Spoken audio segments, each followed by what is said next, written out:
Olá, tudo bem? Sejam todos bem-vindos a esse momento. Um momento de reflexão, é uma oportunidade que nós temos para meditar e refletir. E hoje eu trouxe um convidado que para mim é muito especial. Por que que é especial? É um professor, foi meu professor ali na FTSA e também na parte de teologia e agora também na pós-graduação, em aconselhamento, ele tem uma disciplina a respeito do cuidado. Essa pessoa que está aqui comigo, o nome dele é Jonathan, doutor em História, teólogo, professor da Faculdade Sul-Americana e pastor na Igreja Presbiteriana do Caminho, Londrina. Jonathan, felicidade de estar aqui, que bom estarmos juntos, para mim é uma honra, seja bem-vindo a esse momento. Para você, Jonathan, o que é espiritualidade cristã aplicada no cotidiano? Bom, primeiramente agradeço também o convite, uma honra estar aqui com você e participar desse canal que eu espero que gere muitos frutos, como diz Jesus, frutos dignos de arrependimento, né? E aí que é a expectativa que a gente coloca, mas que colocando para além da expectativa a alegria no semear. Então, o que a gente vai fazer aqui, o que você vai continuar, já fez e vai continuar fazendo, é a semeadura e os frutos e a colheita. Esse é um outro processo e que depende da ação do Espírito na vida de cada um e cada uma, né, que tem acesso a isso. Eu acho que a gente pode pensar na espiritualidade sim aplicada ao cotidiano, porque quando a gente fala em espiritualidade, a gente está falando essencialmente de algo que tem a ver com a vida, com a respiração de alguém, com as escolhas de alguém, com como alguém pensa, como alguém vive, como alguém se relaciona. Não faz sentido, pensando no ser humano, pensando que nós somos seres humanos, vivemos num corpo, habitamos um corpo e habitamos um planeta, que a gente fale de assuntos como espiritualidade e não correlacione com o modo como a gente vive, sobretudo se nós estamos falando de espiritualidade cristã. Eu não vou dizer que não existem assuntos, por assim dizer, esotéricos e exóticos, dos quais a gente possa se ocupar e eventualmente viajar, né? Viajar e sair dessa terra, sair desse plano. É até muito interessante essa viagem, né? A nossa criatividade, a nossa imaginação, ela dá margem para esse tipo de viagem. E eu diria que até o campo da espiritualidade também. A questão é que a espiritualidade cristã, ou seja, quando a gente fala de espiritualidade cristã, não estou pensando primordialmente em religião cristã. Estou pensando numa tradição, Perfeito. uma tradição espiritual, Sim. que é muito antiga, Sim. cuja sabedoria está registrada nas Escrituras sagradas, Antigo e Novo Testamento, e que culmina em Jesus de Nazaré, o Cristo. Perfeito. E vem muito antes, Sim. Né? Então, culmina nele por quê? Porque para mim é a máxima expressão, não apenas da revelação, palavra, verbo, mas revelação, palavra, verbo que se fez gente e que habitou entre nós. Consequentemente, falar de espiritualidade é falar de um modo de ser semelhante àquele, né, ou daquele, Sim. que se fez gente, se fez humano e habitou entre nós. E passar a constantemente se indagar. Como é que eu vivo? Como é que eu habito? Perfeito. Como é que eu me relaciono? Sim. E falando em coincidências, cotidiano, algo que nos inconforma, eu estou aqui com um livro fresquinho, né, recém-lançado, Uma Coincidência Inconformada. Isso.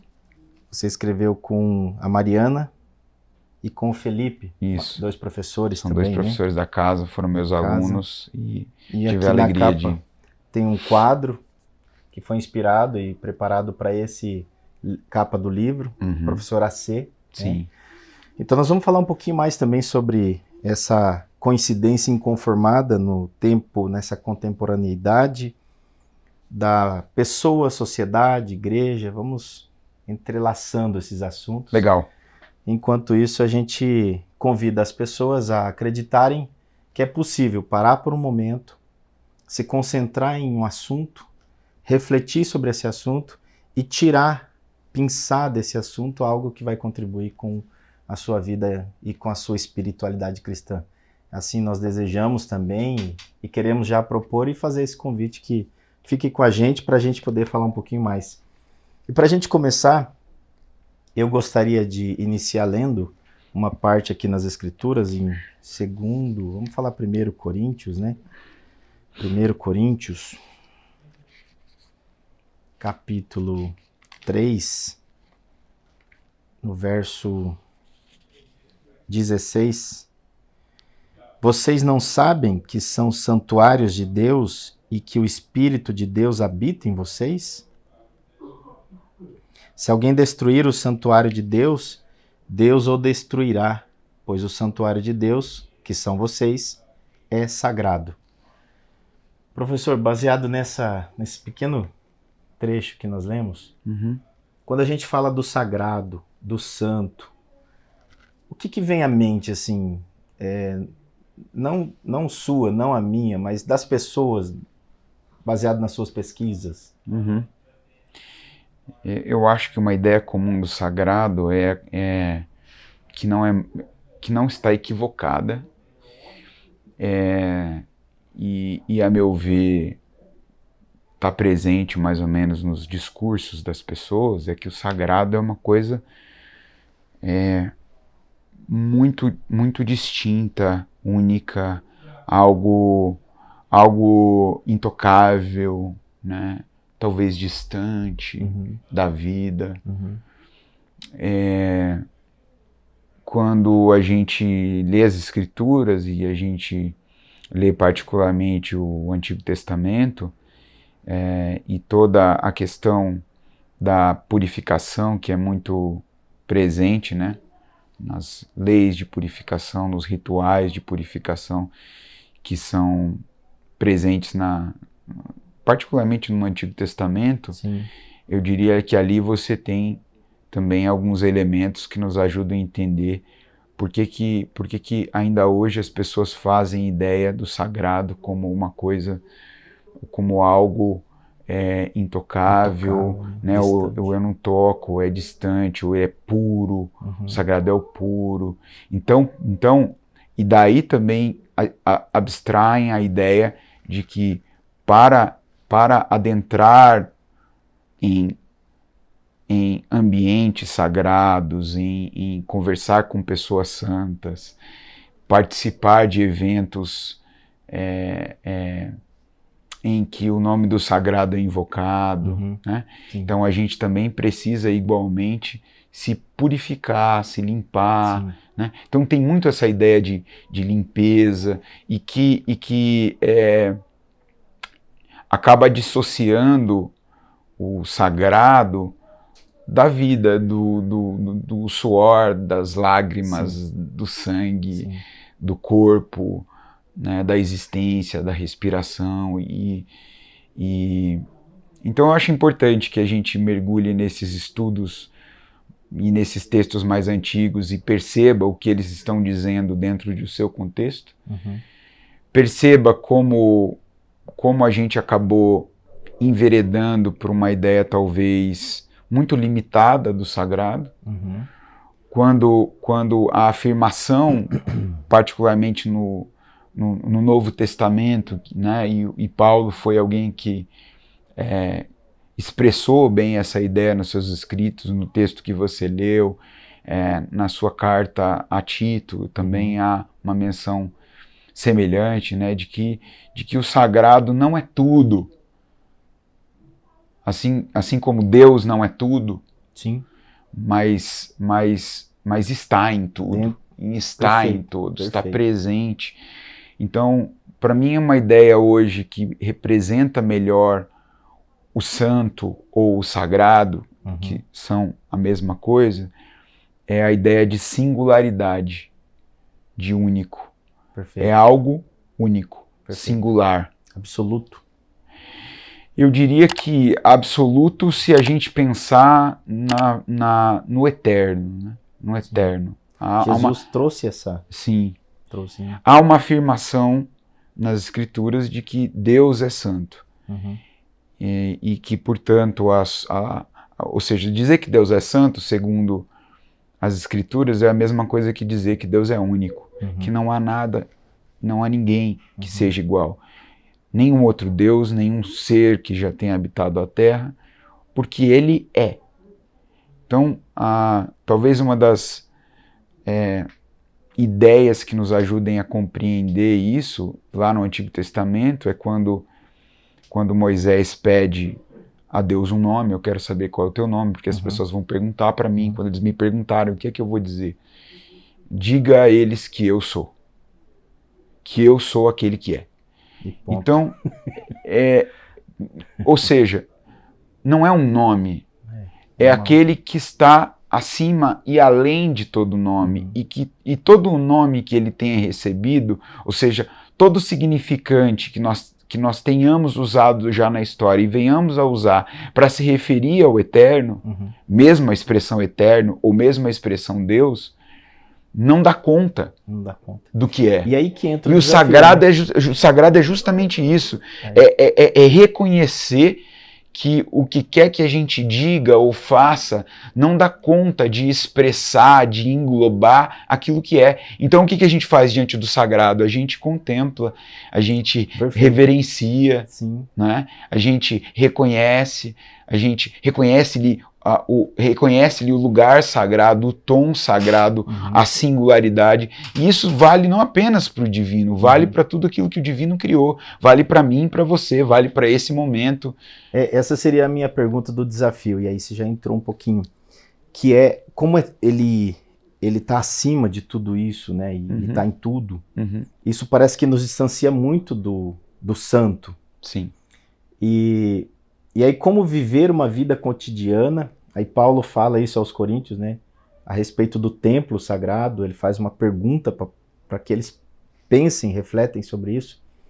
Se a gente voltar lá no tempo de Jesus Cristo ali, existia um templo, né? Um templo formado, feito por mãos de homens, onde tinha purificações, onde tinha ofertas para o divino, para o sagrado, dentro dessa nomenclatura. O sumo sacerdote tinha a função dele, o sacerdote tinha a função dele, e assim por diante. E aí Paulo vem e diz, vocês são o templo agora. Então, como é que a gente consegue, vivendo a vida agora, seres humanos, nós aqui no dia a dia, com toda essa turbulência de informações, internet, pessoas, contato, com essa diversidade, como que a gente consegue entender até que ponto é sagrado e até que ponto é profano? Até que ponto é o templo sagrado e até que ponto nós estamos profanando o sagrado? Aonde que está essa linha, na sua opinião? É muito importante e interessante a sua pergunta. E eu sinto cada vez mais que essa linha ela é muito fina. Muito fina. Primeiro, porque eu entendo que eu não sou o santo e nem o sagrado. Né? É importante deixar isso bem claro. Eu não sou o santo e o sagrado. Porque quando a gente fala por exemplo, tem um livro famoso do Rudolf Otto, um pensador alemão, e ele escreveu um livro chamado O Sagrado. Então, quando ele se referia ao sagrado, ele diz: o sagrado é o inefável, o sagrado é o indizível, ou seja, aquilo a que nós não podemos nos referir. Por mais que a gente tente, por mais que a gente esforce, a gente não consegue se referir. O sagrado é o mysterium tremendum, ele disse. É aquela espécie de mistério diante do qual, quando estamos, o nosso interior se estremece.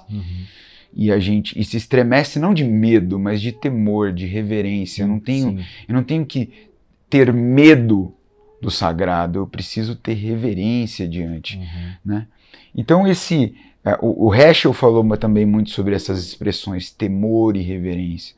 Com mais temor e reverência nós convidemos para a nossa vida, associados com a tarefa tão importante também na espiritualidade, que é a de discernimento, entendendo que essa linha é muito fina. Sim. Muito fina. Ela é bem tênue, né? E ela precisa ser, porque se ela não for fina, se nós não concebemos como fina, a gente vai continuar dividindo o mundo dessa forma binária, o sagrado e o profano. A gente vai viver, sofrer de novo a mesma tentação de ficar dissociando e ficar chamando algumas coisas de santa, como templos, como um lugar específico, um púlpito, como um tipo de conversa, como um tipo de música, como um tipo de arte, e, portanto, deixando de lado ou excluindo, de repente, um tipo de arte, um tipo de conversa, um tipo de lugar, um tipo de música, nos quais você poderia encontrar o sagrado também. Mas por alguma razão, e eu diria que a religião é mestra nesse sentido, a gente desqualifica essas coisas. Então a linha precisa continuar sendo fina. Para quê? Para que a gente exercite o discernimento. Perfeito. Discernimento, pelo menos, a começar em nós, no nosso interior, na nossa consciência, de dizer assim, em que tipo de conversa a gente vai se enredar? Que tipo de lugares eu vou frequentar? Que tipos de amizade eu vou ter? Que tipos de linguagem eu vou utilizar? Que tipos de leituras eu vou fazer? E aí quando você olha para a recomendação das escrituras, eu vou pegar duas, tá? Perfeito. Eclesiastes, por exemplo, diz que, você falou de leituras, vamos usar isso como exemplo. Eclesiastes, por exemplo, diz que não há limites para se fazer livros e o muito estudar é o fado da carne. Um paradoxo. Certo. Então diz, não tem limites. Quer estudar, quer investigar, quer se lançar, não tem limites. Não tem limites. Não tem isso pode, isso não pode. Sim. E o muito estudar é o fado da carne é como que ele dizendo assim, mas olha, toma cuidado, vá com calma, não vá com muita sede ao pote, perceba os seus limites. Então isso é uma coisa. Ou seja, no fundo é um convite ao discernimento. No fundo é um convite a você se lançar como ele fez, mas se lançar de maneira bem pensada. Né? Eu estou lembrando aqui da definição do Robert Solomon de espiritualidade. Espiritualidade é o amor bem pensado à vida. E eu adicionaria o eterno e a vida. Então se lança, mas se lança de uma forma bem pensada. Né? Não se lança como quem vai deixar a vida te levar e você vai fazer tudo aquilo que o teu desejo diz que você tem que fazer. Achaste o mel, como o que te bate. Exato. De novo, convite para o discernimento. Siga os teus impulsos como eles. Não. Perceba os teus impulsos. Reconheça o teu desejo. Perceba o que te habita e o que você quer. Se lance, como o próprio Eclesiastes vai dizer quando ele vai conversar com a juventude, né? E aí ele fala assim, olha, vai lá e realiza os desejos do teu coração, mas perceba que de tudo que você vier a fazer, você vai prestar contas. E não é prestar contas diante do Eterno, a gente não precisa pensar no inferno de Dante, naquele juízo final, né? E aquela imagem dantesca, sabe? Assim, que eu acho que faz parte muito do nosso imaginário ainda. Não, eu preciso pensar na própria vida. Em que situações na minha vida eu vou colher efeitos, consequências das decisões que eu tomo. Isso é o juízo. Né? Isso é o juízo. Já está presente na vida. Já está presente na vida. Então eu preciso reconhecer, eu preciso andar com essa linha fina. Há esse estímulo em Eclesiastes, há esse estímulo no próprio Paulo. Paulo, em Coríntios, ele vai fazer uma discussão interessantíssima sobre a questão das carnes sacrificadas aos ídolos, a utilização da liberdade, o exercício da fé, sempre de uma maneira refletida e pensada. Eu gosto muito disso, porque ele provoca a reflexão, né? Sim. Então, assim, se a gente pudesse dizer em uma palavra o que você está dizendo para nós, professor Jonathan. Professor Jonathan. É essa linha tênue que está em nós Sim. a responsabilidade de discernir através de uma consciência cristã. Sim, exatamente. Se a gente pudesse, então, é discernimento. Eu acho que essa palavra, discernimento, porque, digamos assim... Até ler as escrituras, né? Exatamente. Discernimento. Eu reconheço o sagrado que há em você, o que não significa... Ou seja, eu reconheço que o divino está em você, Sim. que há uma singularidade em você, que você é uma pessoa única, que Perfeito. você é uma pessoa amada de Deus. E, no entanto, você é também um ser humano. Você também há pecado em você, também há sombras em você, também há atitudes, pensamentos, desejos que são desordenados e, consequentemente, você pode, às vezes, fazer coisas que expressem esse outro lado também, e reconhecer-lhe a dignidade e santificar a pessoa que você é justamente o momento que eu digo assim, olha, caramba, o Juliano pisou na bola comigo. Sim. Ele vacilou, mas ele vacilou pra valer. E, no entanto, ele continua sendo. ele não deixou de ser santo por causa disso. Porque há algo nele que só o divino coloca que já o dignificou e o santificou.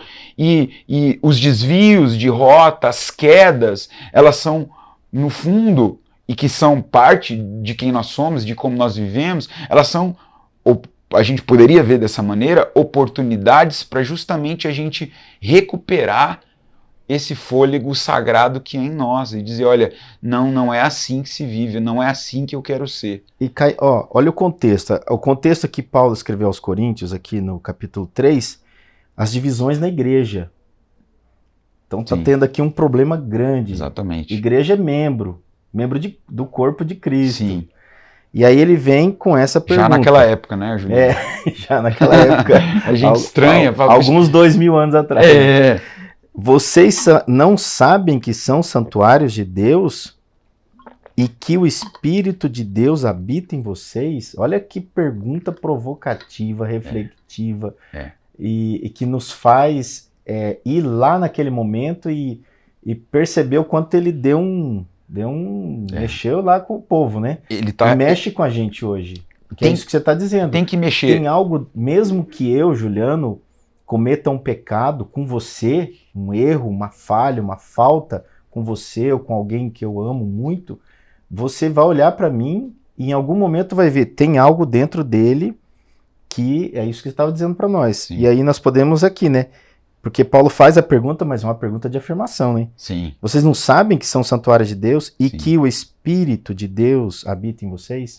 Então, quando nós estamos falando Espírito de Deus habitando dentro de vocês, nós estamos falando da espiritualidade que há em nós. Perfeito. E aí aqui no finalzinho ele fecha dizendo, é sagrado. Sim. Então nós estamos falando disso, do sagrado, do profano, do discernimento, de algo que tem dentro de nós, que nós somos propensos a errar, a falhar, a pecar, mesmo com quem a gente ama. Olha que ser humano esquisito que nós somos, né? E tem um aspecto importante nisso, né? Porque, assim, ele está chamando a gente na chincha. Está dizendo assim, ele está relembrando a nossa natureza espiritual. Vocês são espirituais. E vocês começaram a andar de modo indigno de sua natureza. Sim. Ou seja, parece que aí ele está dizendo assim, nem tudo que a gente olha e vê no humano e fala assim, é porque é humano, esses humanos, é necessariamente ruim, deve necessariamente ser equalizado com a ideia de pecado, de erro, de escuridão, de sombra. Nem tudo é sobre isso na humanidade. Há algo na humanidade que é essencialmente bom. Sim. E quando a gente fala de espiritualidade, é isso que a gente está evocando. E isso tem consequências práticas na vida, e é dessas consequências práticas que Paulo está falando aí. Perfeito. Então, quando ele evoca essa coisa do espírito, de que espírito vocês são, ele tá partindo de situações práticas, de convivência, de rixas entre irmãos na fé, e dizendo assim, olha, lembrem-se dessa natureza espiritual, lembrem-se de que espírito vocês são, para quê? Para que vocês ajustem, se reconciliem, se ajeitem, revejam o seu modo de se relacionar, peçam perdão, façam umas emendas que são necessárias entre vocês para que vivam de modo digno dessa natureza, digno do evangelho que vocês vivem, que vocês professam. Percebe? Então não é uma coisa que está lá no alto, entendeu? Ele não chama esse pessoal, chamar na chincha aí, não é dizer assim, olha, vocês precisam, ainda que seja importante, orar mais. Certo. Importante. Vocês precisam jejuar. É importante. Vocês precisam ir a um culto. Muito importante. Vocês precisam ler mais a palavra. Sim. Tudo isso é importante, mas não é isso apenas. Tem algo muito mais aí, é perguntar o que essas práticas ou disciplinas que nós chamamos de espirituais, como elas interferem no modo como eu sou no mundo, como eu vivo, como eu me relaciono, como eu me apresento. Né? Porque no fundo é isso, a questão é, há uma sede no humano pelo divino, e parte dessa sede, ela se encontra, ela se sacia, ou não, quando a gente se encontra com outro humano, que Deus chamou de seu filho, que Jesus diz, vocês são filhos de Deus. Não era só ele, o filho de Deus, ele reclama, ao reclamar a sua filiação, ele reclama também a nossa, e diz, vocês precisam viver de acordo com esse status, vocês são filhos de Deus. Sim. Que tipo de imagem, ou que tipo de relação as pessoas vão ter com a pessoa de Deus? Bom, em parte, a relação que elas tiveram com os filhos e filhas de Deus. Não é isso? De forma simples até, olhando por esse ângulo, né? Vai e leva-nos a essa reflexão. Quando esse momento que a gente está aqui falando, vivendo, buscando entender essa questão do santo, do que habita em nós, que somos o templo, essa provocação que Paulo fez para eles voltarem para o corpo de Cristo, se organizem, se arrumem. O professor, além de ser professor, também é pastor, e na figura, ou sendo pastor, ou estando pastor, como queira dizer, como é que fica a questão do cuidado? O cuidar, porque o pastor, ele precisa cuidar das ovelhas. Foi assim que Jesus falou para Pedro, né? Pedro, filho, apacenta as minhas ovelhas, me ama. Então ele fez ali uma colocação por 3 vezes. Então o assunto que eu quero trazer aqui é apacenta minhas ovelhas, apacenta minhas ovelhas. Quer dizer, cuide, no sentido de curar, de cuidar. E o pastor, como é que fica diante disso? Então tem o cuidado de si e cuidado do outro. Sim. Dentro da espiritualidade cristã. Sim. Eu acho que falar do cuidado de si e do cuidado do outro aí antes de tudo, reconhecer que o cuidado e portanto, a cura, que é de onde a relação, há uma relação intrínseca, principalmente no mundo antigo, entre essas duas palavras, cura e cuidado, uma faz parte da outra. Sim. Muito recentemente na história, então, que cura passou a estar relacionada com a resolução de males, com a administração de um determinado, com o empreendimento de um certo diagnóstico, a administração de um certo tratamento que vai levar à cura, que vai trazer a resolução e o fim, né? Então a gente acabou nos últimos 2 séculos, talvez, limitando muito a ideia de cura a um efeito pragmático, né? Quando ela tem uma coisa muito mais profilática e muito mais orgânica, endógena, ligada à vida, ligada ao existir. Quer dizer, a gente só pode estar aqui conversando com esse nível de concentração, porque alguém cuidou da gente. Sim. Em algum momento da vida, sabe? Nossos pais, mãe, sabe? Nós somos frutos de um cuidado, né? E de um cuidado, como diria o Winnicott, suficientemente bom. Não é um cuidado perfeito.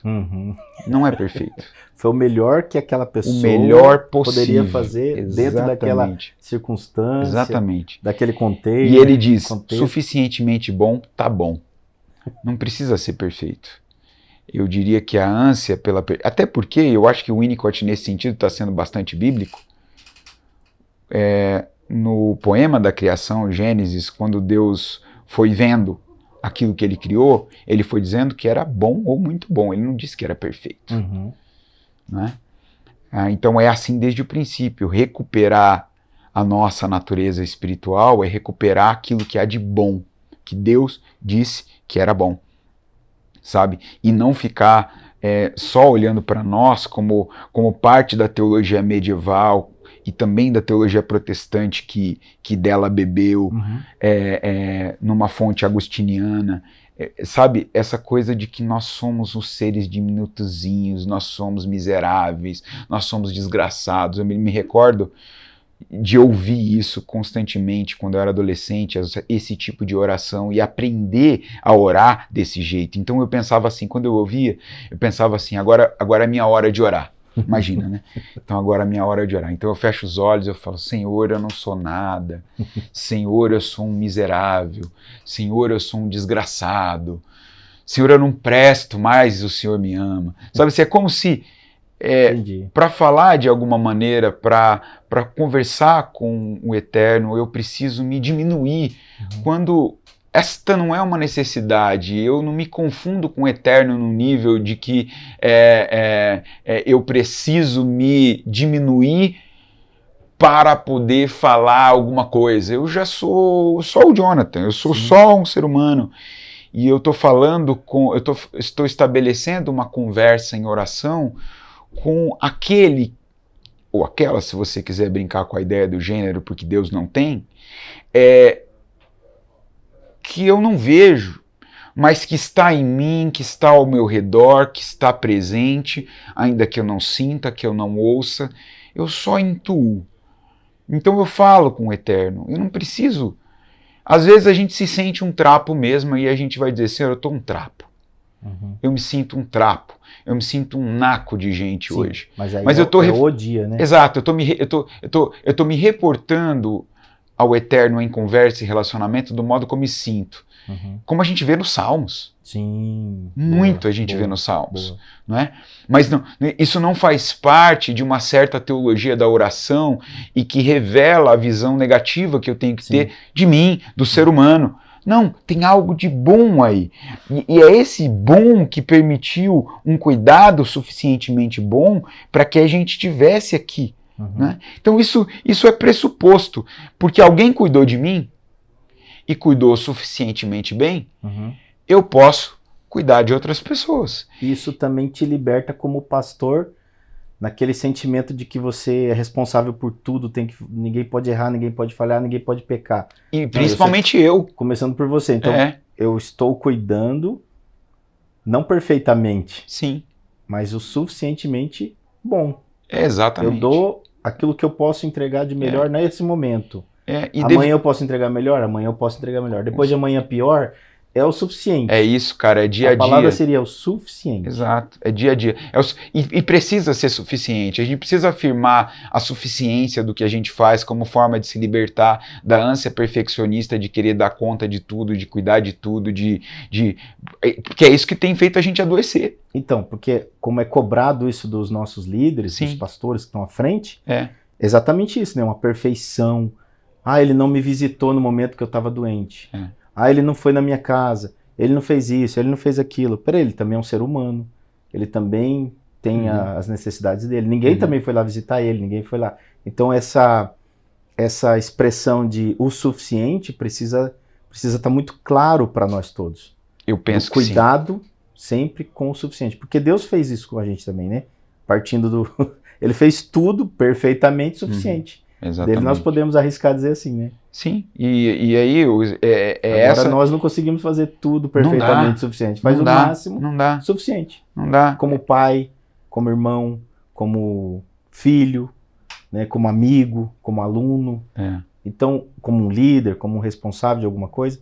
Então, essa palavra, então a primeira lá a gente falou de discernimento, e agora a gente está descobrindo uma outra aqui, trazendo para esse contexto, a respeito do suficiente. O cuidado de si e cuidado com o outro. Estamos aqui porque fomos cuidados. Exatamente. Foi perfeito? Não.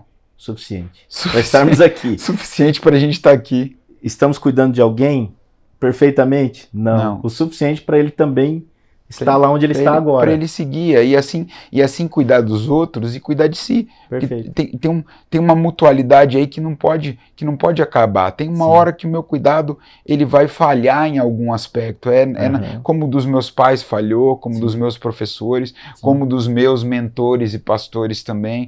Quer dizer, eu amo aqueles que me mentorearam pelo que eles são. Não só pelo que eles fizeram, mas pelo que eles me ensinaram, inclusive através das suas fragilidades. Acho que ensina mais, né? Demais. Porque aí você fala assim, ufa! É um sentimento assim... Isso uma vez a minha terapeuta me deu um toque. Ela falou assim, olha, os pais, os filhos precisam ter uma ilusão em relação aos pais, de que eles são heróis, de que eles dão conta de tudo, de que o mundo é perfeito, mas em algum momento também eles precisam perceber que eles têm fragilidades, que eles são falhos, que eles não vão acertar sempre, porque isso vai talvez tirar deles esse peso que às vezes a gente pode carregar, de que tipo assim, eu tenho que ser perfeito como ele é. Sabe? E isso me chama muita atenção. Às vezes, em conversas com meu filho, ele soltava assim isso. Ah, tá bom, então, eu tô ensinando algo. E ele fala, ah, tá bom, então, falou o perfeito. Aí eu pensava assim, caraca, é essa imagem que eu passo pro meu filho? Né?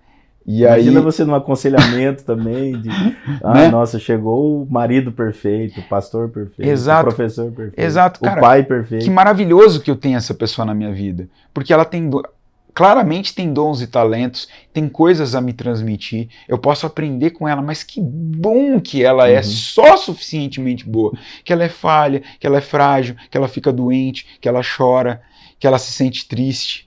Legal. Porque aí você fala assim, opa, tem alguém aí com quem eu posso me identificar. E na espiritualidade a identificação é muito importante, e ela não acontece se a gente não sair dessa posição totalmente artificial de seres que são mais parecidos com deuses ou semideuses do que com seres humanos. Ora, o próprio Deus fez isso quando ele resolveu se revelar e se encarnar na pessoa de Jesus de Nazaré.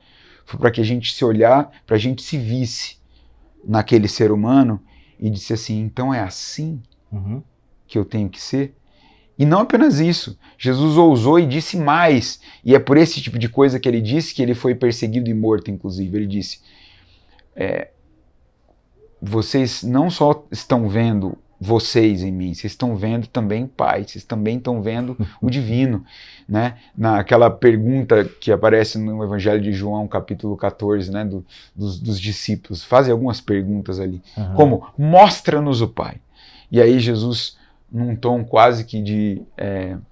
É difícil descobrir o tom, mas ele fala assim, poxa, é como se você falasse assim, poxa vida, vocês estão comigo o tempo todo e vocês ainda perguntam, mostra-nos o Pai?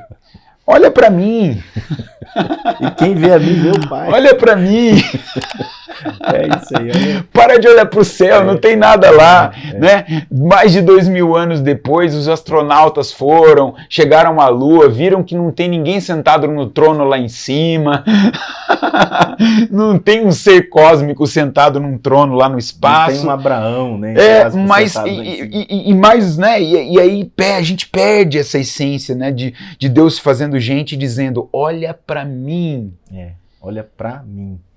É olhar para o alvo. Sem desviar do alvo. Sem olhar para trás. Olha para mim, não olha para a lei. Olha para mim. Os profetas trouxeram até mim. Olhe para mim. Isso. Vocês querem ver Deus? Olhem para mim. É isso que ele estava deixando bem claro, né? O olhar, né? E eu vejo isso como uma urgência do cuidado, como uma urgência do ministério, como uma urgência de ser igreja, uma urgência em todas as esferas. Meu pai faleceu há algum tempo atrás, e o dia que ele faleceu eu senti assim algo muito forte em mim, né? Porque eu procurei o presbitério da igreja para nos ajudar naquele momento de dor, né? Mas o que eu mais senti naquela hora foi assim, o recreio acabou, sabe o recreio da escola? O professor está na sala esperando, é sério, o assunto é sério. Então eu estava brincando de espiritualidade cristã, brincando no bom sentido, né? eu estava sendo mais religioso do que cristão, e aí eu senti assim, acabou o recreio, volta para a sala. Então acabou, há uma urgência. Ah, mas eu não sei o suficiente. O que você sabe é o suficiente para agora. O suficiente é agora. Aí eu preciso aprender mais. Então senta numa carteira lá de escola, de faculdade, um curso online e busca. Leia mais, busque mais. Agora eu sei o suficiente para agora de novo. Perfeito. Aí caminhei mais um pouco, eu sei o suficiente, eu entendi, eu compreendi, tenho discernimento pro agora, e é o suficiente de novo, pro agora. Então essa visão que a gente tem de, eu tenho que ser alguma coisa lá na frente. O próprio Merton fala a respeito da alma, né? É um dos autores que você cita bastante nas aulas, em seus temas, seus livros, a respeito de, eu não tenho uma alma, eu sou uma alma. Então, se eu sou uma alma, existe algo vivo. Esse ser vivo não está em mim, sou eu. Sim. Eu sou essa vida. Sim. E eu preciso pensar no sentido da vida, na continuidade. Então, como pensar nisso e ter esse entendimento quando eu me atrapalho na minha identidade, do meu ego, do meu lado luz, do meu lado sombra, o que tantos outros autores vêm trazendo. Até teve uma expressão que você falou, eu gostaria que você comentasse, a respeito do feliz é aquele que chamou de... Aí você pode complementar para nós. Tá. A gente, nos bastidores, a gente começou essa conversa sobre o ego, né? Sobre o eu. O ego é uma expressão do latina, né? É só uma outra forma de chamar eu, ou de dizer eu. Que feliz é aquele e aquela que tem um eu para chamar de seu. Porque em parte dessas conversações que eu vejo sobre o ego no esoterismo, no espiritualismo, nas espiritualidades, nas psicologias distintas, analítica, psicanálise e outras formas de conhecimento desse campo, eu vejo que não há uma só compreensão do ego. Isso é uma coisa importante de se destacar. E há também... nem sempre há o reconhecimento de que para que a gente em algum momento possa abandonar ou se liberar disso que a gente chama de ego, e que nada mais é que a ideia que nós fazemos a nosso respeito, né? Esse eu que se construiu na relação com outros eus, né? Para que eu possa decidir o que eu vou fazer com esse eu que eu tenho, eu primeiro preciso ter um eu. Essa é uma ideia que parece assim, quando você diz, é até ridículo, mas que eu nem sempre percebo nessas conversações, sabe assim? Como se fosse óbvio que todas as pessoas tenham esse eu integrado, esse eu que se reconhece como um eu diferente do seu eu, do eu dele, do eu dela, para chamar de seu. Não é óbvio isso. Basta que a gente examine os estudos da psicanálise, por exemplo, da psicologia, e perceba as diferentes psicopatologias, as diferentes doenças psíquicas. Sim. E a gente vai ver que existem muitas pessoas que andam de ônibus com a gente, que frequentam culto com a gente, que trabalham com a gente, que convivem às vezes no meio ambiente e que não tem esse eu suficientemente bem integrado. Não tem. Então, primeiro, isso é um privilégio ter esse eu. Significa que lá atrás, pensando aqui nos ensinamentos do Donald Winnicott, lá atrás teve uma mãe, teve um pai, teve alguém de referência, um eu de referência, Perfeito. Que emprestou para aquele euzinho que ainda não sabe quem é, que está muito colado com aquele ambiente. Foi esse ambiente, foi essa pessoa que emprestou um pouco de cuidado, como a gente já falou, um pouco de amor, um pouco de compreensão, que alimentou de formas distintas, afetivamente, emocionalmente, no sentido mais lato de alimentação, deu comidinha mesmo na boca para se desenvolver, ou seja, esse ambiente que permitiu o desenvolvimento dessa pessoa, até que ela, sei lá, aos 3, 4 anos de idade, pudesse olhar assim, como se ela estivesse olhando para essa câmera agora como eu, e dissesse assim, oi, eu sou o Jonathan. Isso eu provavelmente falei pela primeira vez com 3, 4 anos de idade. Imagina o tanto de tempo que teve, de construção que teve antes, até que eu pudesse dizer isso. E o tanto de construção que teve depois também. Então, em algum momento da minha vida, eu que tive esse cuidado, essa formação, essa construção, esse desenvolvimento, vou poder olhar para aquilo que para a ideia que eu faço de mim, para a minha identidade, para o modo como eu sou visto, para o modo como eu me vejo e dizer assim, olha, acho que isso aqui não me representa mais.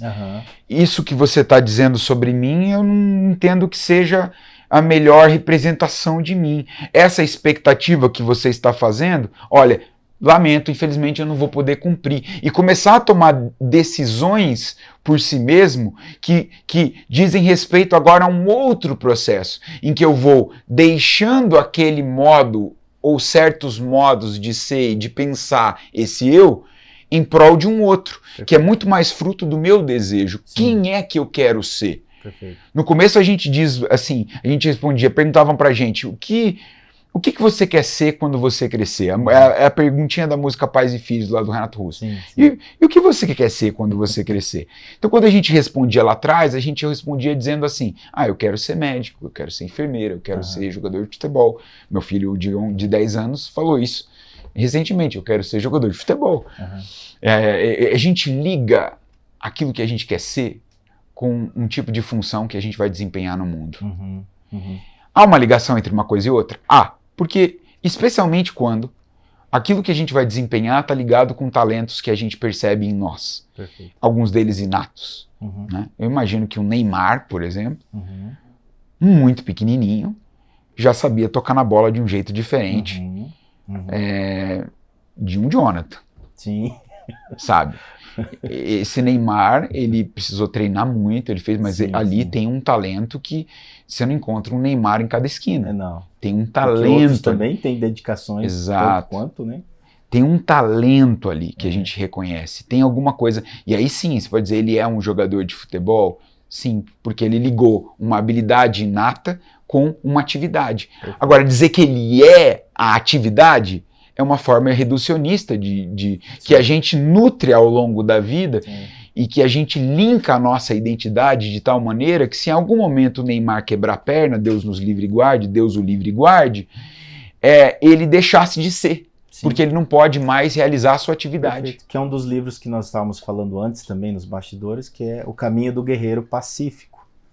Que aconteceu isso com ele, um atleta, ele se achava, a identidade do eu dele era aquilo lá, aquela alta performance, e de repente ele sofre um acidente, e aí ele perde aquela posição que ele tinha, aquele talento que ele tinha, e como redescobrir tudo isso. Então, foi inspirado em fatos reais, é um livro, e também foi feito um filme, é O Poder Além da Vida. Então, retrata bem isso. E olha que interessante, voltando um passo atrás na questão da criancinha ali, né? E baseado no que nós estamos falando, naquele momento que a criança está lá, nos seus primeiros aninhos de vida, antes dos 3 anos, antes dele dizer eu sou, né, eu sou, meu nome é, quando ele se identifica. Até aí ele não tem a questão do discernimento, porque ele não sabe se ele está colado com a mãe ou não, com o pai ou não, com aquele trio ou não. Se ele é um indivíduo, ele não consegue ter essa consciência de discernir, que é uma das primeiras palavras que a gente trouxe aqui hoje. E a outra, ele não consegue ser suficiente por si mesmo. Que é outra palavra que a gente veio trazendo aqui também no nesse nosso bate-papo. Perfeito link. Ele não é, uma outra palavra que a gente usou, um ser ainda completamente integrado. Perfeito. Aí, então, aqui tem no seu livro, na parte 4, no livro que você escreveu, Jonathan, tem uma pergunta assim, são 3 perguntas. Que é a igreja? Que é a igreja, né? O que ela é no mundo contemporâneo? Quem ela é chamada para ser? E aí a próxima que eu queria destacar. Que desafio se interpõe ao ser igreja neste tempo que ousamos chamar de nosso? Então nós estamos provocando aqui, né? O somos, o sou, e aí que tempo que nós ousamos, aqui a palavra foi bem escolhida aqui, ousamos chamar de nosso. Esse é o nosso tempo. É Vamos mesmo? usar um pouquinho do Você que tem Paulo certeza, dizia. né? Esse é o nosso século? Esse é o nosso, nós viemos do outro milênio, né? Esse é o nosso milênio? Nós transitamos aí pelo milênio, tivemos essa oportunidade, né? É nosso milênio? Então, esse nosso que se destaca, esse somos, eu tenho uma igreja para chamar de minha? Sim. Eu tenho um certificado para chamar de meu? Eu sempre gostei muito de contemplar a natureza, fazer trilhas, subir montanha, saltar de paraquedas. Então eu sempre busquei isso, mas como trazendo um significado para a vida, né? Caminhar em silêncio, 23 quilômetros de silêncio, em mata dentro, descendo lá de Curitiba até Morretes, por dentro da mata ali. E uma das coisas que eu fiz, que foi bastante desafiante, foi o mergulho, porque eu descobri que eu tinha medo de água. E eu dizia assim, eu não gosto de água, mas eu descobri que, na verdade, eu tinha medo de água. Então eu fui fazer o curso de mergulho, fiz pelas apostilas, provas, depois na piscina e depois em alto mar as provas que tinham lá. Então eu tenho uma carteirinha, então eu posso dizer, dentro desse nosso contexto, eu sou mergulhador? De novo, né? Eu sou. É muito delicado tudo isso. Quando a gente volta no assunto que a gente começou aqui, que é a questão do ego. Sim. A identidade, né? Isso. Quando Pedro, junto com os demais discípulos, confessa, e Jesus pergunta, né? Deixa eu pegar aqui nas escrituras. Eu poderia citar, perfeito. Mas vamos pegar aqui que a gente fala exatamente como está. Em Mateus, né? Mateus 16. Jesus fez a pergunta assim: quem os outros dizem que o Filho do Homem é? Será que ele tinha dúvida de quem ele era? Será que ele precisava que alguém dissesse para ele, afirmasse para ele, porque ele estava inseguro, porque ele estava sem saber assim, o que ele estava fazendo aqui na Terra? Né? Então nós estamos falando do ego, do eu. Eu tenho alma ou eu sou alma vivente? Essa reflexão que a gente está trazendo agora para o momento. Quando Pedro confessa, e aí Jesus fala, não foi a sua carne, né? Não foi a carne e o sangue que te revelou isso. Então essa revelação vem de um outro lugar. E aí ele diz, né, que foi Deus que revelou isso para ele. Porque Pedro confessa, tu és o Cristo, o Filho do Deus vivo. E Jesus fala para ele, feliz é você. Vamos falar um pouquinho sobre isso? Então, essa questão do ego, da nossa identidade. Feliz somos nós quando nós identificamos quem nós somos perante Deus. Agora já trazendo para a espiritualidade cristã. Nós estamos falando de Jesus Cristo. Quando nós começamos a identificar o nosso papel perante Cristo. Então, fale um pouquinho mais sobre isso. Eu queria falar, para não ir para muitas direções, a partir do próprio texto. Perfeito. Trazer talvez alguns relances aí desse texto que eu acho que podem ser iluminadores para a gente pensar o tema que a gente começou agora, que é o do ego. Se não me engano, Jesus diz aí Simão Bar-Jonas. Sim. Simão Bar-Jonas, Simão filho de Jonas. Você, Simão, você é feliz, me diz. Porque essa confissão que você acaba de fazer não foi você, o filho de Jonas, o pescador, isso não pertence, essa confissão não pertence a você, não faz parte das suas cogitações. Mas isso não foram, portanto, carne ou sangue que te revelaram, né? Mas isso vem diretamente de Deus. Então a confissão de Pedro diz algo a respeito de Jesus que não era óbvio. Uhum. Quando ele diz você é o Cristo, ele não está falando do sobrenome de Jesus. Né? É como dizer assim, você é o Jonathan, você é o Menezes. Não é isso. Não é isso. Porque o Richard Rohr coloca isso no livro Cristo Universal. Parece uma coisa óbvia, mas de novo, e quase ridícula, mas não é. O Cristo aí é quem Jesus veio revelar. O Cristo é o enviado de Deus, é o próprio Deus. Uhum. O Cristo é o Messias, o Salvador, o libertador da humanidade. O Cristo é esse ser que representa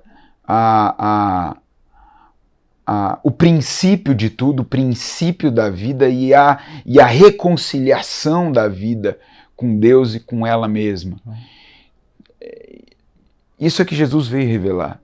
Não é apenas um nome, não é todo um significado. Não é apenas mais um nome. Esta não é mais uma conversa sobre o eu, não é mais uma conversa sobre o ego. É aquilo que está além dele. E é aquilo que eu e ego algum poderia compreender. Sim. É aquilo que nome algum poderia dar conta. Sim. E aí é interessante porque isso surge justamente da conversa. O que o pessoal está dizendo que eu sou? E aí todas as falas, elas são formas de identificação. Sim.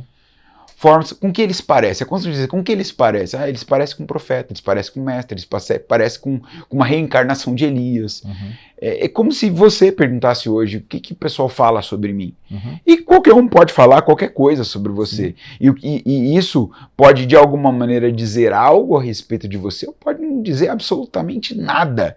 Uhum.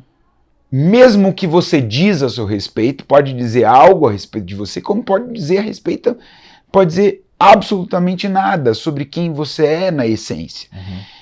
E ele percebe isso, e ele quer, no fundo o que ele quer saber é se aqueles que estão andando ali com ele conseguiram captar algo, ainda que seja no espírito, do que ele veio revelar. Perfeito. E Pedro, graciosamente, segundo Jesus, percebeu. Feliz. E aí Jesus diz, olha, você é um felizardo, cara, você é um abençoado. Foi-lhe dado uma graça de conhecer uma coisa que ninguém, por si só, é muito bonito, é capaz de saber. E, consequentemente, ele dá a Pedro também, nesse âmbito, um novo nome. Eu te chamo de Petros, de Pedro.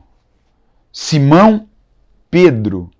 Pedro é a representação aí, é um nome que é a representação do ser de Pedro que está além do próprio nome Pedro, Simão Pedro. Sim. Você, quem você é, no sentido mais profundo, você é aquele que em torno de quem, na base de quem eu vou edificar minha igreja. É de um ser humano como você que eu vou edificar minha igreja. Então ele, ao dar um novo nome, ele dá um novo sentido da vida, ele dá um novo significado, e ele diz assim, você é um Simão, filho de Jonas, mas você é muito mais do que isso. Né? Quando nós ouvimos a palavra chamado, né? Chamado. Acho que tem muito a ver com isso que você está falando agora, né? Quando nós sentimos, ou ouvimos, ou percebemos, ou discernimos esse chamado que o Senhor Jesus nos chama pelo nosso nome. É o nome lá dentro, né? Da nossa alma. Só estamos assim levando para um ambiente assim para que as pessoas possam entrar com a gente nessa profundidade aqui, né, que nós estamos, né? Perfeito. Porque tá gostoso assim a gente falar mais profundo um pouquinho essa profundidade de você não é mais aquele Simão, filho do Jonas. Que bom que você foi.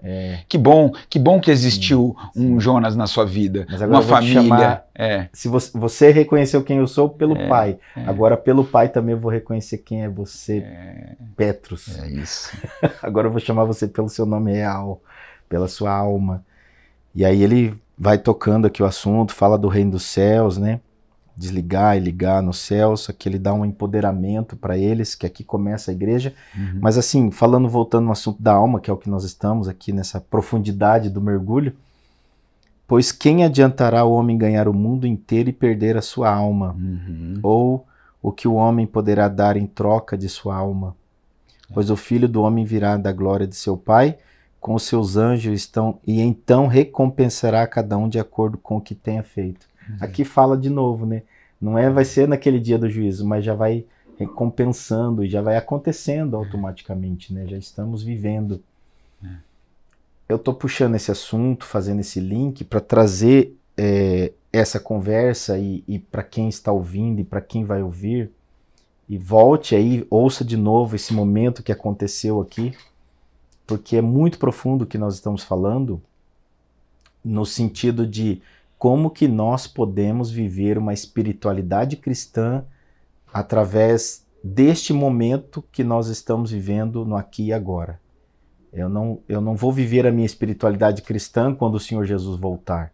Eu não vou viver a minha espiritualidade cristã, ou estou vivendo baseado no que meu pai, meus avós fizeram, a religião que eles adotaram, enfim. Eu estou vivendo a minha espiritualidade cristã a partir dessas confissões. Quando eu confesso que Jesus Cristo é o meu Senhor, é o meu Salvador, quando Ele me chama pelo nome da minha alma, quando Ele provoca isso em mim, que eu preciso observar melhor e quero perder o mundo e ganhar a minha alma, né, que a minha alma esteja viva, conectada com esse sentido da vida.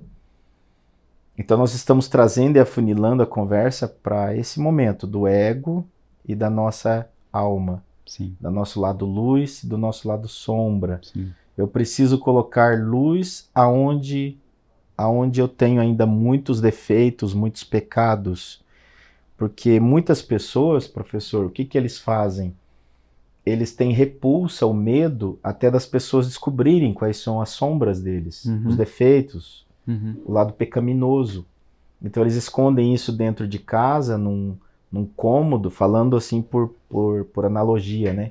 Eles escondem isso dentro deles, num porão, numa caixinha, numa prateleira, e eles mesmos não querem ir lá olhar, não querem organizar, e às vezes negam aquilo, como se fosse uma piscina cheia de bolas, aquelas bolas grandes, e a pessoa fica tentando segurar todas essas sombras, tentando esconder com o rosto para fora, fingindo que está tudo certo. E aí as pessoas olham e falam, nossa, olha como ele domina bem o equilíbrio dentro da água. Na verdade, ele está tentando segurar aquelas bolas, podemos chamar de sombras. E de repente aquela pressão que ele vai segurando, de repente ela explode. E aí todo mundo vê aquilo que ele queria esconder tanto, o que ele exigia do outro, cobrava do outro. Estou falando isso para trazer esse discernimento. Sim. A respeito do ego, da sombra, luz.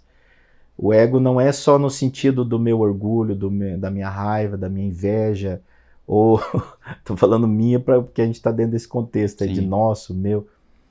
O ego é apenas quando você consegue identificar, e a gente fez essa analogia muito legal, a gente achou o ego, então destampa, tem bastante coisa aí para entender, compreender, discernir, exatamente.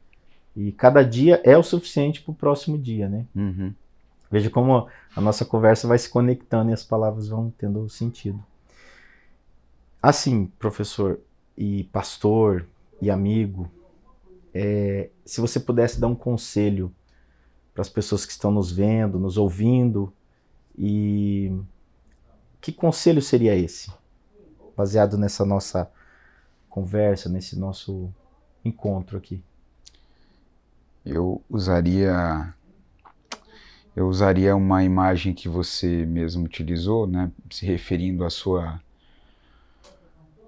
atividade de mergulhador.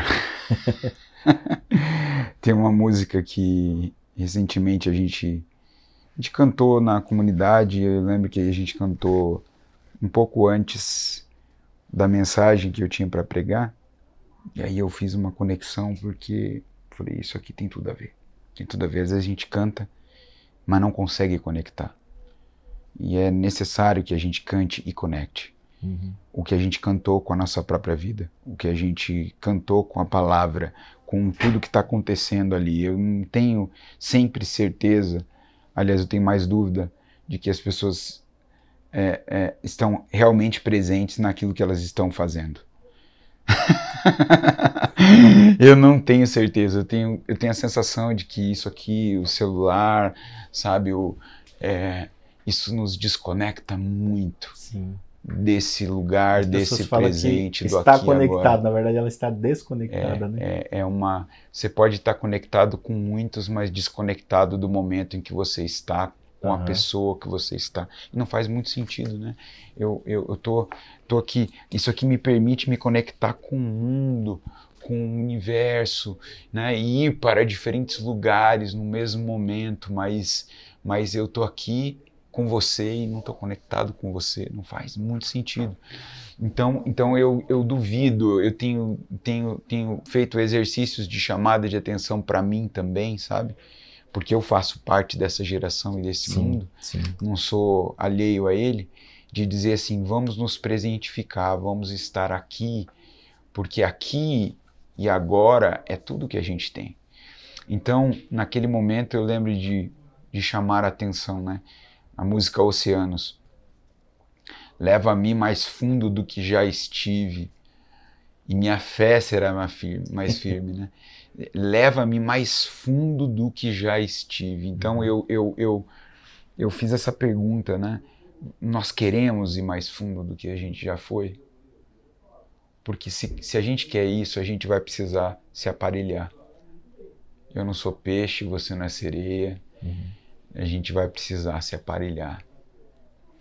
Mas se aparelhar de diferentes maneiras. Se aparelhar de um autorreconhecimento, de um processo no qual a gente vai poder se autorreconhecer, que é o processo que eu chamaria de processo terapêutico, que vai se dar com a sua analista, com o seu psicólogo, com o seu mentor espiritual, com quem você escolher para que seja para você um lugar de terapia, de escuta, onde você pode não apenas ser escutado, mas se escutar. Se escutar é fundamental para que a gente caminhe nesse tipo de espiritualidade que a gente está falando aqui. Então, isso é uma forma de aparelhagem. A leitura que você tem feito, por exemplo, aí, e agora está querendo dividir, a leitura é fundamental, é fundamental. Não é todo mundo que tem a disciplina, não é todo mundo que gosta. Eu sei disso. Nós viemos de um país que de grande taxa de analfabetismo funcional. Eu sei, a nossa cultura, eu sei disso tudo. Mas criar formas como essas, a terapia, a leitura meditativa, a leitura orante, as conversas que vão além da superfície, né? Conversas que a gente tem conosco e com as outras pessoas em que a gente pode falar daquilo que nos aflige a alma, e não é com muita gente que a gente pode fazer isso hoje. E aí a gente vai percebendo que a gente está indo mais fundo do que a gente já teve, mas a gente não está indo sem aparelhagem. É muito arriscado ir sem aparelhagem, é muito arriscado. Eu falo isso porque eu mesmo já cometi muitas vezes, já corri muitas vezes esse risco ao longo da minha vida. Felizmente Deus foi gracioso comigo. Eu lembro de uma fase que um amigo meu dizia assim, Jonathan, você vive à beira de um penhasco, você está assim, ó. Você não sabe se você se joga, você está assim, ó. Então, você está no pêndulo entre o topo da montanha e o penhasco. É um risco permanente. E ele estava certíssimo a respeito disso, né? Mas foi esse processo também que foi me dando cada vez mais estofo e aparelhagem para poder fazer esses mergulhos e perceber que dentro de nós reside um universo complexo, colorido, feio por um lado, muito bonito por outro, mas para a gente poder ter o discernimento, usando uma palavra que nós usamos aqui já mais de uma vez, entre o que é bonito e o que é feio, eu preciso mergulhar. Não tem como. Porque senão eu vou ficar refém de processos inconscientes na minha vida em que eu, às vezes, chamei de bonito aquilo que era feio e de feio aquilo que era bonito.